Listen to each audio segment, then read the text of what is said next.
E aí, meus amores, estamos de volta para mais uma aula remota. Hoje é a nossa 53ª aula remota, dia 5 de agosto de 2020, quarta-feira. Aula remota de Geografia e Artes. Na nossa aulinha de Geografia, a gente vai dar início ao nosso livro número 3, volume 3, ok? Então, você pega aí seu livrinho, abre no capítulo 1, na página 2 e 3 de Geografia, onde a gente vai conhecer um pouco sobre Daniel Munduruku, que é um escritor origem indígena. Então, Daniel Munduruku, escritor de origem indígena, e com vários livros premiados, suas obras apresentam mais sobre o nosso povo, como compreender melhor suas culturas e tratá-los com mais respeito. Então, esse aqui é um índiozinho falando, né? Vamos ouvir um pouco do que ele escreveu no livro dele, um dos livros dele, tá bom? A raiva de ser índio. Eu nasci índio, mas não nasci como todos os índios, né? Eu não nasci numa aldeia rodeada de mato por todo lado, com um rio que as pessoas pescam peixe quase com a mão, de tão límpida que é a água. Não nasci dentro de uma uca, num Munduruku, mas nasci na cidade, acho que é dentro de um hospital.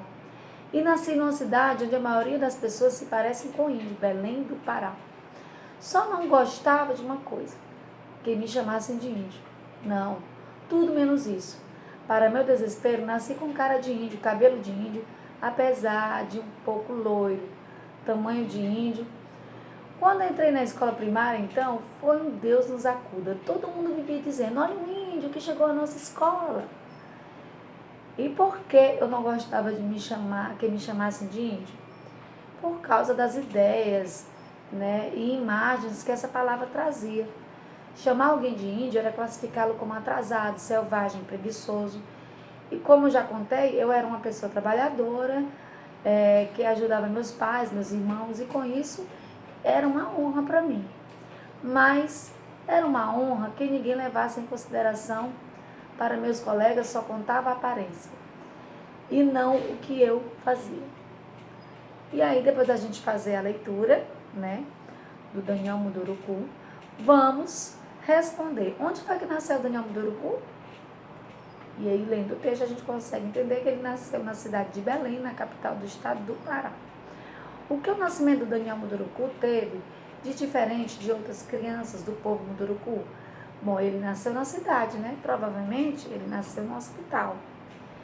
Já que as crianças do povo dele nasceu cercada de verde, em local de rio e de água límpida, né? Isso que a gente acabou de ler no texto. Quais eram as condições socioeconômicas da família de Daniel Munduruku?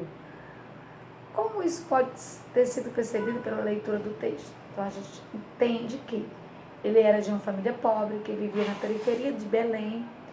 Os irmãos dele precisavam trabalhar na cidade para ajudar nas despesas de casa e eles não tinham casa própria. Então, por essa razão, a gente entende que as condições deles eram pobres.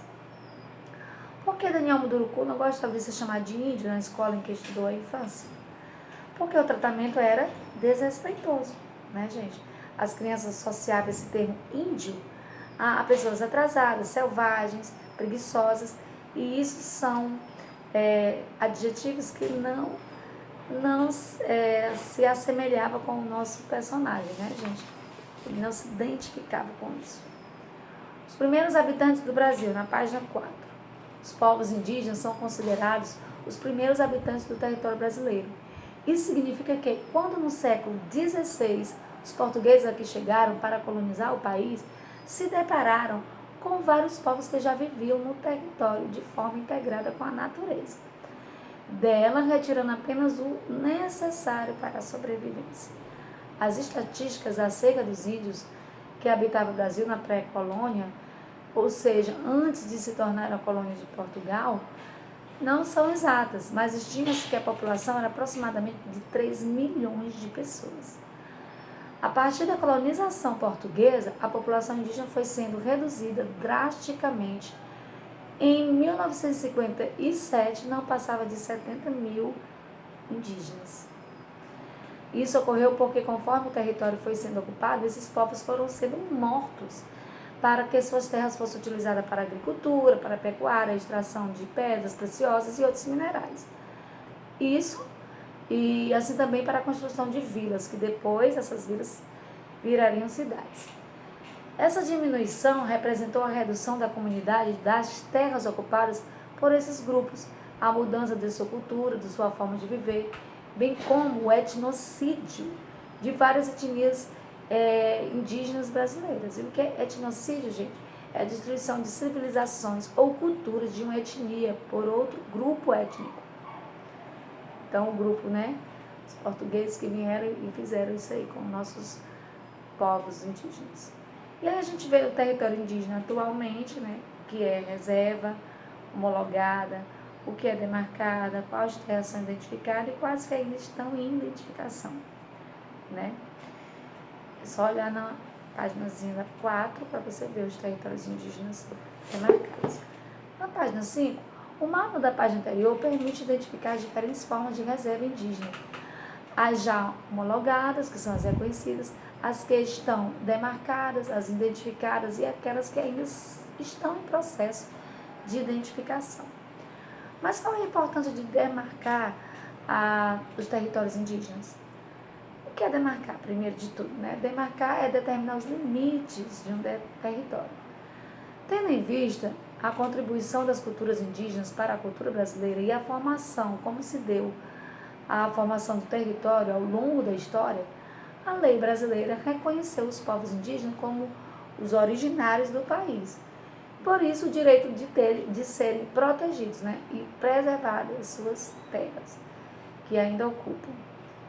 E aí a gente vê um índiozinho aqui mostrando, né, cultura indígena. Vários hábitos dos povos indígenas brasileiros fazem parte da cultura não indígenas, por exemplo.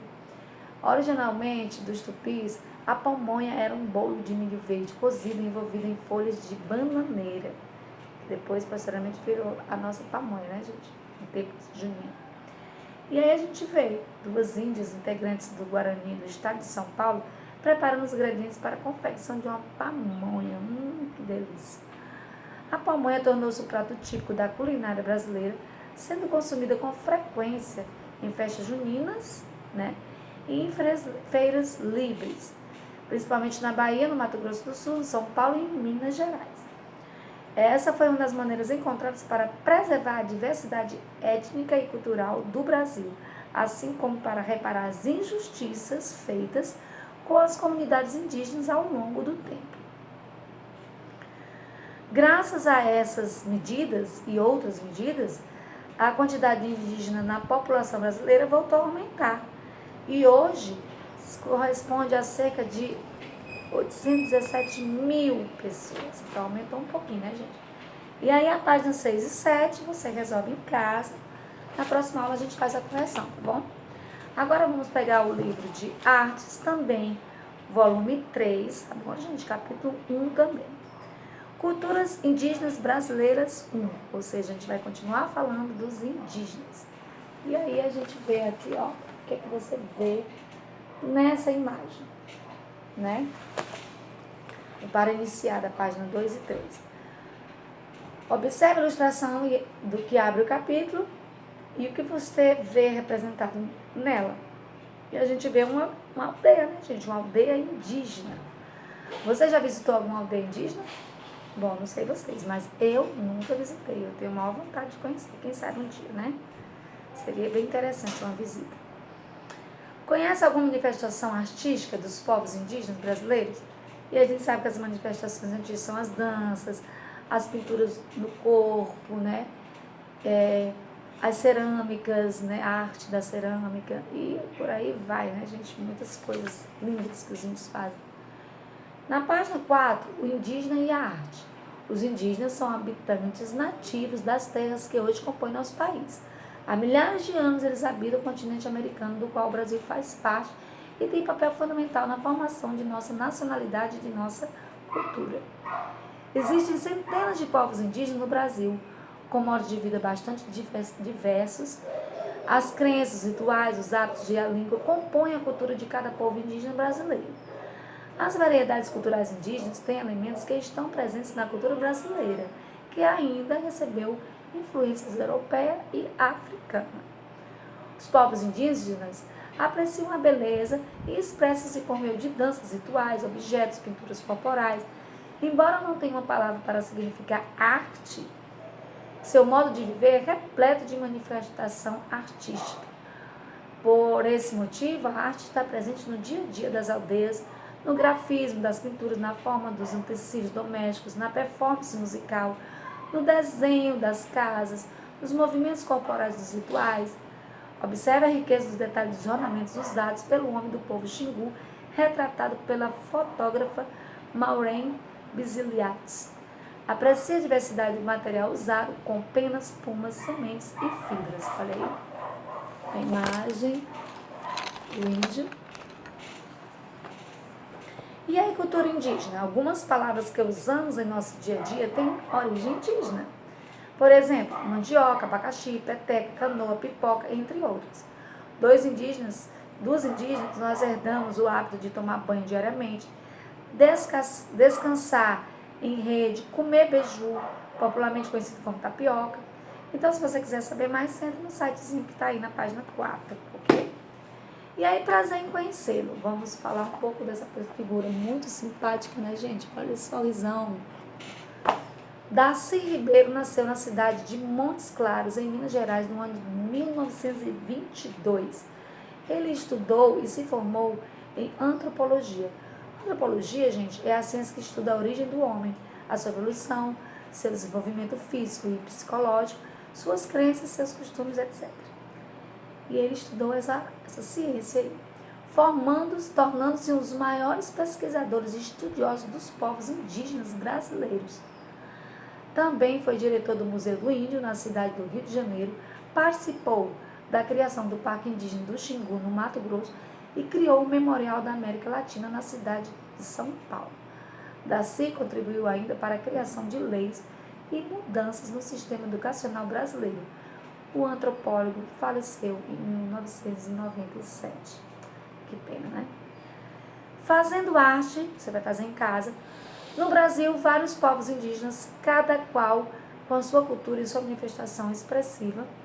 Você vai pesquisar, escolher um povo indígena para você investigar os seus hábitos, suas crenças, suas manifestações artísticas. E aí vai fazer tudo isso aonde? Num cartaz. Um cartaz criativo com essas informações. Trabalhando o desenho da letra, inventando formas de despertar o interesse do público, né, para o seu cartaz. E esse cartaz você vai me mostrar na próxima aula. É para levar para a escola, tia Sá? Não. Você vai me mostrar na nossa aula virtual, tá bom, gente? No nosso aplicativo. E logo depois você também vai fazer uma foto. Então, arte em casa. Os povos indígenas despertam o interesse de vários fotógrafos que criam um registro de seus hábitos, de suas relações com a natureza e da beleza de suas manifestações expressivas. Então, você vai fazer uma pesquisa de fotografias dos povos indígenas brasileiros, com a ajuda de um adulto. Então, você vai procurar imagem artística e selecionar uma foto para observar. Você pode até procurar os registros já dos fotógrafos, né? Já tem uns fotógrafos aqui para você pesquisar. Maureen Biziliades, Sebastião Salgado, Cláudia Andujar, Milton Gurran, Pedro Martinelli, Claude Levi Strauss. E aí você vai pesquisar essa foto, vai criar um desenho ou uma pintura a partir da observação dessa foto e vai fazer essa produção nesse espaço aqui, ó. Espaço esse aqui, que é a página 6. E a gente vai ver tudo isso na próxima aulinha, se Deus quiser. Então, meus amores, a gente fica por aqui. Uma boa tarde, um bom almoço a todos e até amanhã com mais uma aula remota.